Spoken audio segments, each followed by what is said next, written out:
सानिया, क्या मैं माँ बन सकती हूँ? क्यों नहीं बन सकती? मुझे तो जरा सा भी शक नहीं है।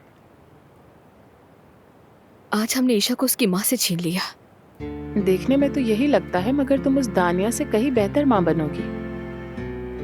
मेरे पास माँ नहीं थी जो मुझे आकर थाम लेती, जो मेरे साथ खड़ी होती और मैं उस पर भरोसा कर सकती।